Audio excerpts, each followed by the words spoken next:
Grabe itong ginawa ni Colonel Padilla, yung warden ng dyan po sa Davao noong mga panahon ng dating Pangulong Duterte.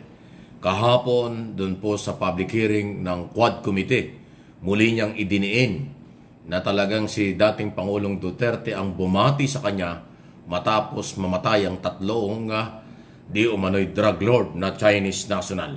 Pakinggan po ninyo yung naging pahayag muli nito si Colonel Padilla sa harap ng public hearing. Dito po sa aking affidavit, babasahin ko po, pinapatutuhanan ko ang sinabi ni Tata na nung papunta kami sa investigation section ay tumunog ang cellphone ko at ito ay sinagot ko.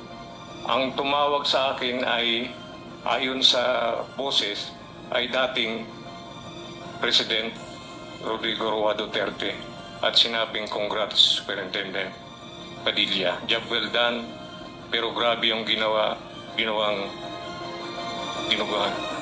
Grabe, no? Sa mga unang pagdinig at sinumpaan sa Ginawang dinuguan, ang lupit, ano? Pasintabi na po doon sa mga kumakain. Ibig sabihin, masyadong brutal. Masyadong brutal ang ginawa ng tatlong suspect na tatlong akusadong inutusan na tapusin ang buhay ng tatlong Chinese national sa Davao. Doon po sa kulungan. Yung pong kulungan sa Davao, extension yan ng New Bilibid Prison. Marami po kasi yung mga kulungan under ng New Bilibid Prison or Bureau of Correction. Ano ha? Yan po sa Muntinlupa. So, yun ang matindi. Ewan ko, hanggang ngayon po ay hinihintay pa rin natin na magiging sagot ng dating administration, dating Pangulong Duterte, kung paano niya sasagutin ito or mananatili bang mananahimik siya dyan. Although, open po ang Quad Committee sa invitation na kanilang inilabas noon pa para mabigyan nila ng pagkakataon ang dating Pangulo na sumagot dito sa isyong ito. At tingnan natin kung ano po ang mangyayari. Pero siyempre, kung hindi po darating yan, siguro nire-respeto na lang nila bilang dating Pangulo.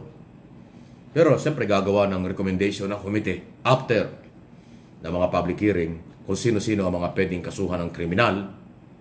I-recommenda ang kasuhan. Yan po yung power ng Kongreso. Kahit sa Senado.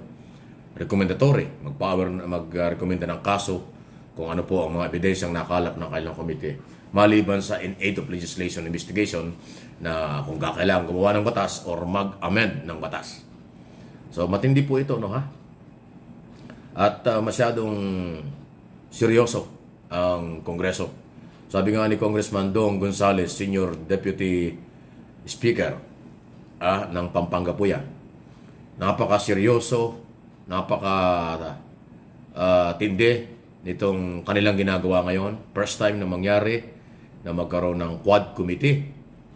4 na committee pinagsama-sama para lang ho imbestigahan itong mga extrajudicial killing or di umano human rights violation, illegal drugs, at yung illegal na pagbili, pagkamkam ng mga malaking tao, ng mga property, lupain, libu-libong hektarya. So napaka-grabing krimen po yan. At sa ilalim po ng Marcos administration, ito po ay ginagawa ang investigasyon para malaman kung sino-sino ang mga posibleng may kinalaman at dapat papanagutin sa batas. Kasi hindi naman ho talaga maganda yung ganun. Isipin mo naman na mga Chinese national, may mga kasong kriminal sa China nakarating dito sa Pilipinas. Yung iba nga nameki pa ng birth certificate, kaya naging Pilipino.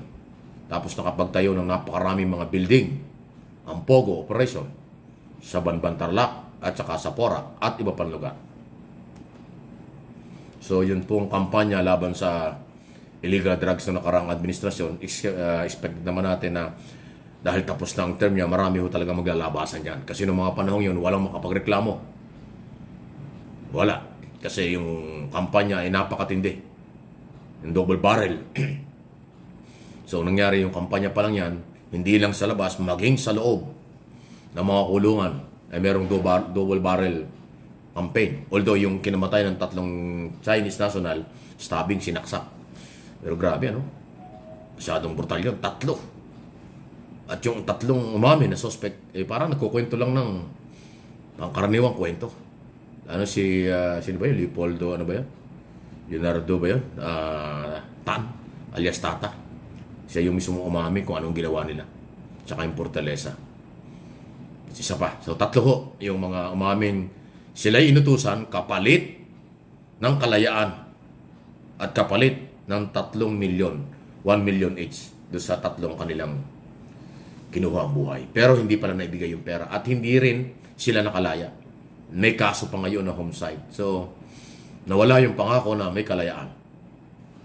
At kaya nga po iniimbestigahan, nadamay na si Colonel Garma, retired police, at dating general manager ng PCSO dahil isa siya sa mga di umano, nag-utos doon sa tatlo. At saka kay Padilla na manahimik na lang kung anong gagawin ng tatlo. Wow. Malupit. Matindi po yung mga sinumpa ang salaysay, mga statement sa Quad public hearing. Nakikita, napapanood ng taong bayan sa buong mundo. Bibigyan lang natin ng analysis at opinion dito na sa akin tingin ay napaka-tindi ng mga akusasyon. Hindi pangkaraniwan. Kaya nga tanong natin kung sasagot ba si Duterte rito, hindi natin alam. Sasagutin ba niya yung mga pagkakasangkot niya at isinasangkot siya sa mga nangyari. Nasa dating Pangulo yun kung sasagot siya. Kung hindi, nasa kanya yun. Pero inulit ko, ang pagre-rekomenda ng mga pwedeng kasuhan after ng hearing. Marami nang nakakulong dyan. Sa mga may kinalaman sa pagsisinungaling, pagkatakipan. Pero ngayon, yung mga ibang nakukulong, nagbabago.